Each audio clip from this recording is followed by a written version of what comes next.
Hello everyone. आप में से बहुत सारे स्टूडेंट्स होंगे जो घर पर ही रहकर किसी भी कॉम्पिटिटिव एग्जाम का तैयारी कर रहे होंगे सेल्फ स्टडी के थ्रू।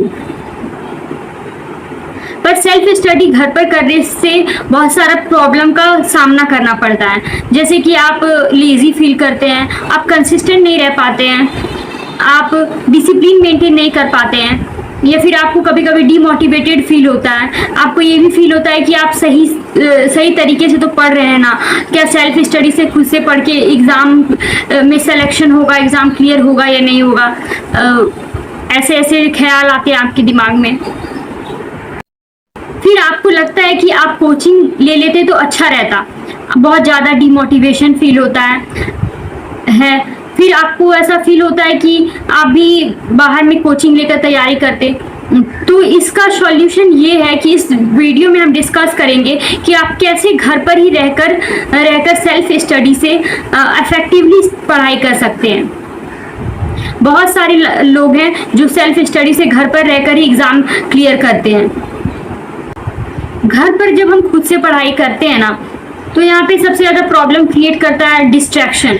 हम बहुत जल्दी डिस्ट्रैक्ट हो जाते हैं क्योंकि हमारा ब्रेन जो है ना लेज़ी होता है। जैसे ही हम उसको ऐसा सो होता है कि हमको हार्डवर्क करना है तो वो उसको स्किप करने का कोशिश करता है। तो जब हम कोचिंग में पढ़ रहे होते हैं तो हमारे पास टीचर्स होते हैं, हम बहुत सारे स्टूडेंट होता है, हमारे ऊपर प्रेशर होता है कि हमको पढ़ना है, इतने सारे टीचर देख रहे हैं, कोई ऑप्शन नहीं होता है, तो वहाँ पे मजबूरी में पढ़ लेते हैं। पर घर पे जब हम एक कमरे में पढ़ रहे होते हैं तो कोई हमको रोकने वाला नहीं होता है, देखने वाला नहीं होता है, हम क्या कर रहे हैं क्या नहीं कर रहे हैं, अपनी मर्जी से कर रहे होते हैं। तो इसमें हमारा ब्रेन जल्दी डिस्ट्रैक्ट हो जाता है।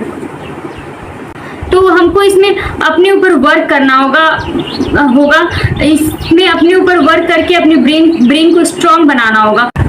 देखो, घर पे पढ़ने के क्या फ़ायदे हैं सेल्फ स्टडी से, कि आप स्पीड से पढ़ाई कर सकते हो। जैसे आप कोचिंग जाते हो तो 1 घंटा सर पढ़ाएं और आपको अगर नहीं समझ में आया तो आपका टाइम वेस्ट हो गया। और अगर आप वही घर पे 3-4 घंटे, अगर आपको नहीं भी समझ आया तो 3-4 घंटे लगा के आप पढ़ के उसको समझ लेते हैं। और ये भी होता है कि जो ट्यूशन कोचिंग जा रहे हैं उसमें हमारा टाइम वेस्ट होता है, आने में जाने में 2-3 आवर वेस्ट हो जाता है। उसको आप यूटिलाइज कर सकते हैं। सेल्फ स्टडी अगर आप करते हैं तो यूटिलाइज कर सकते हैं, मॉक टेस्ट दे सकते हैं, उसमें अपना सेल्फ स्टडी कर सकते हैं, है ना। आपका टाइम वेस्ट नहीं होगा। जब भी आप कोई टॉपिक खुद से समझने की कोशिश करते हैं तो आप बहुत सारा बुक्स पढ़ते हैं, बहुत सारे वीडियोस देखते हैं, उसमें टाइम देते हैं, अपना दिमाग लगाते हैं, तो वो टॉपिक आपके दिमाग में क्लियर हो जाता है और आपके दिमाग में छप जाता है। ये फ़ायदा होता है सेल्फ स्टडी करने का, ठीक है। इसलिए सेल्फ स्टडी करना, खुद से पढ़ना बहुत बड़ा फैक्टर है, इम्पॉर्टेंट फैक्टर है। आपको अगर डेवलप करना है अपने ब्रेन को तो आप कोचिंग के भरोसे ये आपका ब्रेन इतना डेवलप नहीं हो सकता है जितना आप सेल्फ स्टडी के थ्रू कर सकते हैं। अगर आप घर पे सेल्फ स्टडी के थ्रू पढ़ रहे हैं तो आप अपना जो रूटीन है वो अपने प्रोडक्टिव टाइम के हिसाब से मैनेज कर सकते हैं। उसके हिसाब से पढ़ने से आप ज़्यादा प्रोडक्टिव स्टडी आपका होगा, इफेक्टिव स्टडी होगा। वरना कोचिंग के हिसाब से आपको जाना है आना है, आपका टाइम आधा वेस्ट तो ऐसे ही हो जाता है। अब हम आते हैं इस बात पे कि अपने सेल्फ स्टडी को प्रोडक्टिव कैसे बनाना है। देखो, आपको अपना टारगेट ये रखना है कि आप जिस दिन आपको पढ़ने का मन नहीं भी है, आप डीमोटिवेटेड हो, तब भी आपको पढ़ना है, आपको मतलब मोटिवेटेड जिस दिन रहता है उस दिन तो हर कोई पढ़ सकता है, पर आपको अपना चेन नहीं खराब करना है, आपको अपना कंसिस्टेंसी खराब नहीं करना है। इसीलिए जिस दिन आप मोटिवेटेड फील नहीं भी कर रहे हो ना, तो ट्राई करो कि 1 आवर 2 आवर पढ़ लेना है हमको, कैसे भी करके 30 मिनट भी पढ़ना है, लेकिन पढ़ना है ताकि आपका कंसिस्टेंसी मेंटेन रहे। समझ में आया। और आपको सेकंड पॉइंट ये है कि आपको ढूंढना है कि अपना क्यू फैक्टर। देखो, आपको अपना क्यू स्ट्रांग रखना पड़ेगा। मतलब आपने पढ़ना क्यों स्टार्ट किया था, ये बात हमेशा याद रखो। आपने पढ़ना क्यों स्टार्ट किया था? आपको अच्छा लाइफ स्टाइल चाहिए, आपको ये जॉब चाहिए, आपको अपने मम्मी पापा का ड्रीम पूरा करना है, या फिर आपको फ्रीडम चाहिए, अपने हिसाब से लाइफ जीना है, तो आपको उसके लिए कुछ बनना होगा, अपना जॉब लेना होगा, तभी आप अपने मन का लाइफ जी सकते हैं फ्रीडम के साथ, है ना। तो अपना क्यों स्ट्रांग रखो, क्या रीजन है आपको पढ़ाई स्टार्ट करने का समझ में आया।